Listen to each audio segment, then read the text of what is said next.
Hi guys. आज हम लोग सीखेंगे टैली प्राइम में लेज़र कैसे क्रिएट करते हैं। तो चलते हैं स्क्रीन पर। देख सकते हैं कि हमारी स्क्रीन जो कि टैली प्राइम की ओपन हो चुकी है और यहाँ पर हम गेटवे ऑफ टैली की ये जो मेन विंडो होती है उस पर हम इस वक्त हैं। यहाँ सबसे ऊपर हम देख सकते हैं क्रिएट, उसके बाद अल्टर, चार्ट ऑफ अकाउंट। तो सबसे पहले हम क्रिएट ऑप्शन को चूज़ करते हैं। क्रिएट ऑप्शन पे चूज़ करने के बाद यहाँ पर लिस्ट ऑफ मास्टर्स में हम देखते हैं अकाउंटिंग मास्टर में group creation, laser, currency, voucher type. तो सबसे पहले हमें यहाँ पर एक लेज़र बनाना है। हम यहाँ पर लेज़र क्रिएशन पर जाते हैं। यहाँ से हम सिंगल लेज़र क्रिएट कर सकते हैं। तो सबसे पहले हमें लेज़र का नाम देना होता है। मान लीजिए अगर हम किसी पार्टी से कोई सामान लेना चाहते हैं तो उस पार्टी की डिटेल्स हमें यहाँ पे फिल करनी है। जैसे हमने डाला ABC CR सेंडी क्रेडिटर, जो कि ये इस पार्टी से हमें सामान बाई करना है। अब यहाँ पर लिस्ट ऑफ ग्रुप्स में से हमें चूज करना होता है सेंडी क्रेडिटर। यहाँ पर हम देख सकते हैं सेंडी क्रेडिटर, ये लास्ट में आपको ये मिल गया। अब यहाँ पर हम जाते हैं एड्रेस लिखा हुआ, ये जो पार्टी है वो हमारी कहाँ की है। हमने कोई भी एड्रेस यहाँ पर एक फिल कर दिया जिस जगह की ये पार्टी है। तो हमने यहाँ पर कुंडा PVH ऐड किया और जो भी इंफॉर्मेशन हो आप यहाँ पे फिल कर सकते हैं। यहाँ पर राज्य की लिस्ट होती है, देख सकते हैं। सबसे पहले यहाँ पे हमने राज्य चूज किया, ये Uttar Pradesh, country of India और एक आपका पिन कोड जिस जगह की ये पार्टी है इसके एड्रेस जो भी है इसके अकॉर्डिंग यहाँ पे आपको पिन कोड एंटर कर देना है। अगर हमें पार्टी की बैंक डिटेल्स भी एंटर करनी होती है तो हम यहाँ पे यस करते हैं। हमें जो पेमेंट करना है वो चेक के माध्यम से करना है, ई फंड ट्रांसफ़र या अदर। मान लीजिए अगर हम ई फंड ट्रांसफ़र यहाँ पे चूज़ करते हैं, यहाँ पर हमें उस पार्टी का अकाउंट नंबर देना होता है जिस पर हम कोई पेमेंट या ट्रांसफ़र करेंगे। हमें यहाँ पर एक IFSC कोड देना होता है।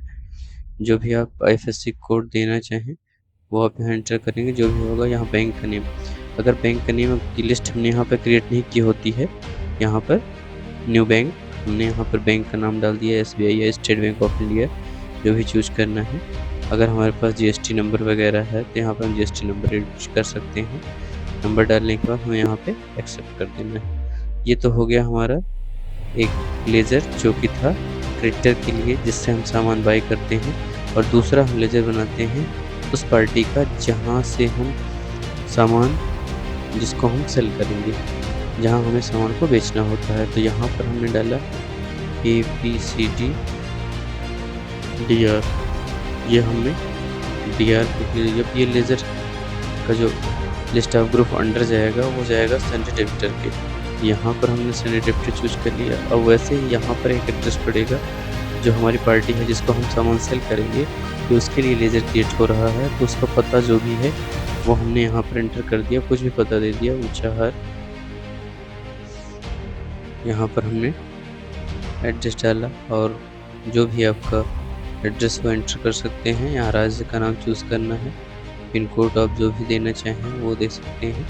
यहाँ पर बैंक की डिटेल वैसे ही सेम, अगर हमें बैंक डिटेल एंटर करनी है, पेमेंट हमें किस माध्यम से लेन देन करना है, ट्रांजेक्शन्स, तो हम ई फंड ट्रांसफ़र यूज़ करते हैं। यहाँ पर पार्टी का अकाउंट नंबर, IFSC कोड जो भी होगा वो आप यहाँ पर एंटर कर सकते हैं। जिस भी बैंक का होगा उसका एक IFSC कोड आप एंटर करेंगे। IFSC कोड के बाद हमें बैंक का नाम, जिस बैंक का भी हमारे पास अकाउंट होता है, कंट्री जिसकी हम करना चाह रहे हैं, हमने वो भी चूज़ किया, एक्सेप्ट करा देना, ये हो गया। नेक्स्ट अगला लेज़र हम बनाएंगे सेल, ये जो रहेगा आपका sale account, under sale account. यहाँ पे हम चूज़ करते हैं सेल अकाउंट और लेज़र को एक्सेप्ट करा देते हैं। तो एक अगला लेज़र जो बनेगा वो होगा परचेज अकाउंट। जितनी भी हम परचेजिंग की एंट्री करते हैं उसका सारा रिकॉर्ड इसके अंतर्गत शो करेगा। ये रहा परचेज अकाउंट्स और इसको हमने एक्सेप्ट करा दिया। एक कंपनी का जो बैंक अकाउंट है, मान लीजिए वो किस बैंक में है, हमने इस बैंक अकाउंट के नाम से एक अकाउंट बनाया, कंपनी का बैंक अकाउंट। ये बैंक नेम एंटर करना है। अब यहाँ पर आपका मान लीजिए जिस कंपनी का रहेगा अकाउंट्स, उस कंपनी का नाम यहाँ पर डायरेक्ट शो कर लेगा कि आपका जो खाता है वो इस नाम से है। अकाउंट नंबर क्या है कंपनी का वो आपको यहाँ पे एंटर कर देना है। IFSC कोड जो भी होगा कंपनी का वो आपको यहाँ पे एंटर कर देना है। उसके बाद यहाँ पे स्विफ्ट कोड वगैरह है, ये अलग चीज़ें हैं। यहाँ पर जो भी अगर आपके पास कोई बैंक लिस्ट नेम है, अगर हम ऐड किए होंगे तो वो शो कराएगा। यहाँ बैंक का नाम देना है, ब्रांच का नाम देना है, ये आपकी बैंक कॉन्फ़िगरेशन चेक वगैरह का, इसको हम आगे सीखेंगे। तो अभी हम यहाँ पर एंट्री फिल करने के बाद इतनी है और इसको ऐड करा देते हैं। यहाँ पर हमने एक एड्रेस डाला कि जो हमारा कंपनी खाता है वो किस लोकेशन पे कहाँ पर है वो एंटर कर देना है, किस राज्य में है, वहाँ का पिन कोड क्या है, और सारे डिटेल को हमें फिल करने के बाद एक्सेप्ट कर देना है। अब हम बैक जा कर के देखते हैं जो हमने लेज़र बनाए हैं वो कौन कौन से हैं। तो फिर हम बैक आ जाते हैं अल्टर। अगर हम किसी लेज़र में कुछ चेंजेस करना चाहते हैं तो जितने भी लेज़र्स हमने बनाए होते हैं वो यहाँ पे शो होते हैं। आप देख सकते हैं कि हमने जो लेज़र क्रिएट किए थे उनकी लिस्ट यहाँ पर लिस्ट ऑफ लेज़र्स शो कर रहा है। तो आज इस वीडियो में इतना ही। अगले दिन फिर हम मिलेंगे एक नए वीडियो के साथ। Thank you for watching.